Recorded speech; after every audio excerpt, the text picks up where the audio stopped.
Today, a staggering 2.32 billion people own a smartphone.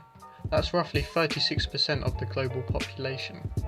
While computer technology has developed at an alarming rate, its popularity has also followed this trend. With a sudden boom of smartphone use, the world is changing thanks to the benefits of this new technology. With such a fast change in the world, and with this great idea of progress, perhaps we've been too naive to not analyse the potentially harmful effects of this technology. Let's see how exactly these advanced computers we carry in our pockets every day are having a massive impact on our psychology without us knowing. First, we conducted some vox pops to give us an idea of what people think about smartphone technology and social media. Every day, every hour, usually. Every hour? Yeah. So it's like a lifestyle to you? Yeah, basically. Probably like 5 hours. 5 hours? Yeah. 2 hours a day. 2 hours a day.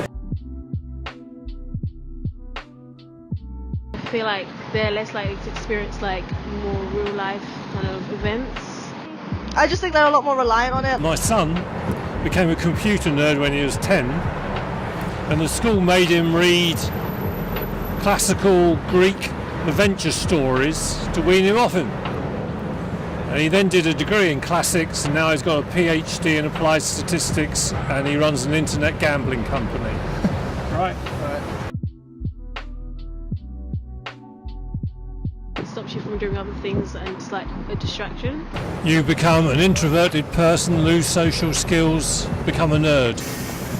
It's the kind of thing where it's like as you're growing up, you kind of don't really care about what people think about, but then as you get older, like from things like social media, you kind of get more aware and conscious of what people think because like so people are so like opinionated these days.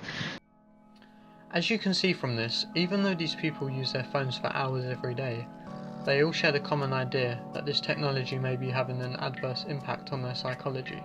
And they're not wrong. Have you ever found yourself liking a stimulus so much that you have an urge to continue pursuing that stimulus? All of us have experienced this many times, and it has something to do with a little neurotransmitter we call dopamine. When it comes to your favourite food, TV show, hobby, etc., dopamine is there to motivate you to do this behaviour. Want to know what dopamine also motivates you to do? To constantly check on your phone and scroll through social media. Now, dopamine is the chemical that sparks our motivation and makes us seek rewards. Whether it be searching for funny memes or studying for a degree, this chemical is what keeps us going to gain a reward. Whenever the brain finds something that it likes, the brain will naturally want to find a way to get that reward again. Dopamine then plays the role of the motivator to help you get this reward. Dopamine is not about the pleasure itself, but the anticipation of pleasure. It drives you to do a specific motivated behaviour in the anticipation of a reward. So, how does this relate to social media? Well, you will find that social media can get you stuck in a loop of short-term reward seeking, and here's how. This monkey has been trained that when the little light comes on, it's one of those sessions where I can now get food, and it knows that if I press this lever 10 times, after a little bit of a delay, I'll get some food. If I press the lever 10 more times, I'll get some more food. It understands the task. So what do we have here? We have first a signal, the light coming on saying it's one of those sessions. We're starting one of those. Then the monkey does the work, and then with a delay, it gets the reward. And what everyone initially thought was dopamine would go up after the reward. That's not when it goes up. It goes up when the signal comes on. What's this? This is the monkey there sitting and saying, I know this, I know the drill, I know this, I'm on top of this is gonna be great, I know what I do now, this is completely perfect, 100% I'm going for today. Dopamine is not about pleasure, it's about the anticipation of pleasure. It's about the pursuit of happiness rather than happiness itself. It's not just about the anticipation, it's about the work you were willing to do to get it, the goal-directed behavior. Dopamine is originally the brain's survival mechanism so that you have the motivation to do simple tasks that will keep you alive, such as eating. But when this is subconsciously exploited by technology, it can leave you in a sort of mental prison if you are functioning on autopilot. You will find yourself spending way too much time on these apps and constantly being distracted from other things you could accomplish. Now, the brain loves receiving and sharing new information. It's always trying to get onto the latest trends or learning about the newest thing. If you find a new meme that makes you laugh, or you just enjoy getting new information. Dopamine then motivates you to keep going, to find more of the new memes and to see the latest posts. With something like social media constantly keeping you stimulated with novelty, it can be hard to resist this constant checking and receiving of information. Dopamine will continue to motivate you to get these instant rewards, which can leave you scrolling through social media for hours on end because of this constant dopamine stimulation and the rewards of this new information. These platforms are successful because of how they get the cue to use the app to come from within the user. Negative feelings such as loneliness or boredom work the best, as this is the cue to go onto social media and make yourself feel better. I want to bring us back to the point that you were making about exploiting consumer behavior in a consumer internet business. You said that this is a time for soul searching in social media businesses, and you were part of building the largest one. What soul searching are you doing right now on that? I feel tremendous guilt. I think we all knew in the back of our minds, even though we feigned this whole line of like, there probably aren't any really bad unintended consequences. I think in the back, deep recesses of our minds, we kind of knew something bad could happen. But I think the way we defined it was not like this. It literally is a point now where I think we have created tools that are ripping apart the social fabric of how society works. Whenever you check your phone, this is the signal that releases a large amount of dopamine, because your brain sees this as the signal that you will get rewarded with new information, something the brain is constantly seeking. The dopamine then motivates you to scroll through your social media to get these quick rewards of new information, which in itself is an incredibly easy and quick task. Once you are rewarded by the simple work you put in, the dopamine kicks in again so that you keep scrolling for more information. This strengthens the cycle of dopamine response, work put in and reward gained. It's a cycle of constant stimulation, which isn't healthy. Doing this frequently every day rewires your brain to constantly stay focused on short-term rewards rather than focusing on a more fulfilling long-term goal. Being rewarded for doing something as simple as moving your thumb across a phone screen rewires your brain to make you very lazy and impatient. This passive action is literally programming your brain to change your behaviour to only wanting short-term rewards, and this is apparent when looking at newer generations. The structure of big social media platforms has made it easy to get addicted, and this is how the companies have been so successful, by constantly rewarding the brain's pursuit of novelty. There's a fundamental mismatch between the way our brains are wired and this behavior of exposing yourself to stimuli with intermittent rewards throughout all of your waking hours.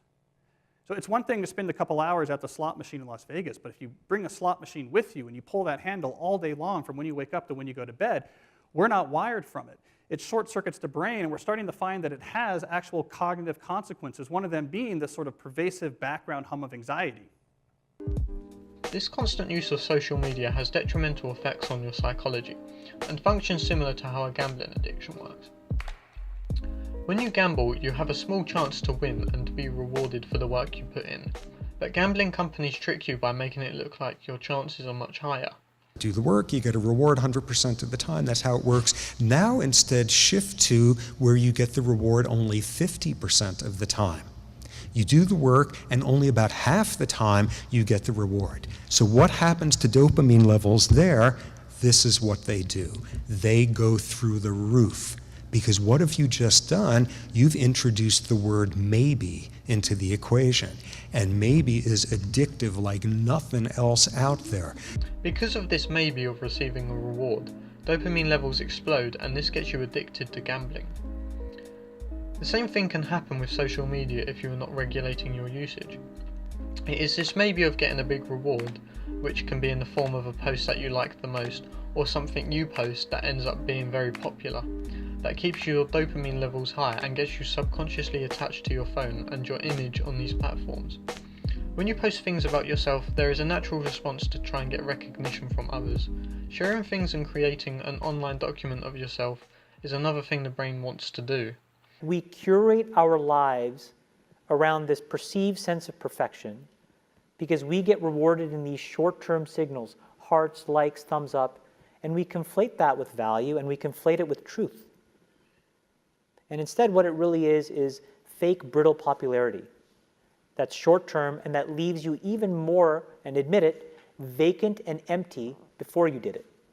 Because then it forces you into this vicious cycle where you're like, what's the next thing I need to do now? Because I need it back. Think about that compounded by 2 billion people. And then think about how people react then to the perceptions of others. Chamath makes some very good points here when it comes to our image on social media and how we attach to the likes, comments and thumbs up we receive. If you equate likes to value and importance, then you're further setting yourself up for this cycle of dopamine. But now the reward is getting fame and recognition. The motivation now is what can I post next to get more likes. This motivation to seek attention and popularity on these platforms can make you lose sight of yourself as you become more distracted by what others think of this digital version of you. It compels you to start identifying with what people think of you rather than what you think about yourself. Not receiving enough attention in the form of likes and comments can make you feel shallow and disappointed because of how you trick yourself into thinking these things have value. In this way, social media is distorting our perspective of what our social lives should be like and eroding away proper social interaction. Now these are just the negative effects social media can have on you if you are not using the tools mindfully, and not everyone necessarily gets addicted or attached to these platforms.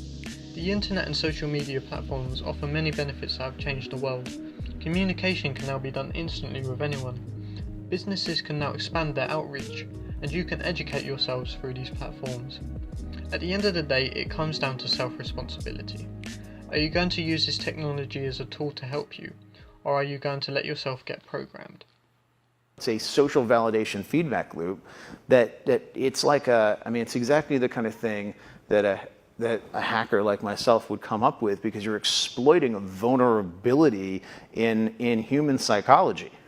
And I think that the inventors, creators, and it's me, it's Mark, it's the Kevin Systrom at Instagram, it's all of these people, understood this consciously, and we did it anyway.